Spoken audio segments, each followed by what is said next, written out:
ഇപ്പോൾ വന്ന് മനുവണ്ണൻ്റെ പിക്കപ്പിലെ front seat ഞാൻ വാടകയ്ക്ക് എടുത്തേക്കും കേട്ടോ. എവിടെ ഉത്സവം ഉണ്ടെങ്കിലും ഇപ്പോൾ ഇവരുടെ കൂടെ പോയി ഉത്സവം കാണാൻ എനിക്ക് ഭയങ്കര ഇഷ്ടമാണ്.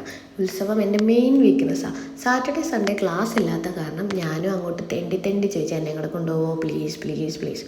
കൊണ്ടുപോയില്ലെങ്കിൽ ഞാൻ വലിഞ്ഞ് കയറി വരുമെന്ന് ഞാൻ പറഞ്ഞപ്പം എന്നെ സഹിക്കാൻ പറ്റാത്തതുകൊണ്ട് പറഞ്ഞു പോരെ എന്ന് പറഞ്ഞു.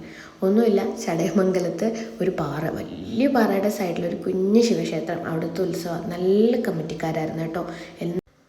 കുറച്ച് ദിവസം കൊണ്ടുള്ള ആഗ്രഹമായിരുന്നു സദ്യ കഴിക്കണമെന്ന്.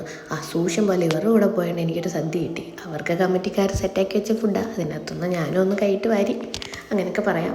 പിന്നെ ഒരു ഹിന്ദിക്കാരൻ അവിടെ ഇരുന്ന് ഈ ബലൂണും കാര്യങ്ങളും എല്ലാം സെറ്റ് ചെയ്യുന്നുണ്ടായിരുന്നു. ഞാൻ അടുത്ത് വരുന്നപ്പോൾ എനിക്കൊരു മുയലിനെയൊക്കെ വീർപ്പിച്ചു തന്നു. പക്ഷേ പുള്ളിക്കാരൻ ലാസ്റ്റ് എൻ്റെ അത് വാങ്ങിച്ചുകൊണ്ടേ എന്നെ പറ്റിച്ചതാണ്. പിന്നെ ഒരു ഫ്ലോട്ടുകാർ ഐസ്ക്രീമൊക്കെ വാങ്ങി തന്നു കേട്ടോ. അല്ല, അവർക്കൊക്കെ അങ്ങോട്ടൊന്നും ദഹിച്ചില്ല. അവർക്ക് അവിടെ പരിപാടിക്ക് പോയാലും ആരും ഒന്നും വാങ്ങിച്ചു കൊടുക്കാറില്ല. ഞാൻ പിന്നെ ആ ഐസ്ക്രീമൊക്കെ അവർക്ക് ഹാൻഡ് ഓവർ ചെയ്തു. പ്രോഗ്രാമൊക്കെ ഞാൻ ഒരുവിധം ഇവരുടെ കൂടെ ബാക്കി പിക്കപ്പിൽ നിന്ന് കയറി മൊത്തവും കണ്ട്. അടിപൊളി പ്രോഗ്രാമായിരുന്നു. എന്താ പറയുക, കുറേ കുഞ്ഞു പിള്ളേരും കുറേ വലിയ ആൾക്കാരും ചേർന്നൊരു വലിയൊരു ഉത്സവം തന്നെ ക്രിയേറ്റ് ചെയ്തു. ഒരുപാട് കാര്യങ്ങളൊന്നുമില്ല, എന്തെങ്കിലും ഉള്ള കാര്യങ്ങളെല്ലാം അവർ അടിപൊളിയാക്കിക്കൊണ്ട് അടിപൊളി ഒരു ഉത്സവമാണ് ചെയ്തത്.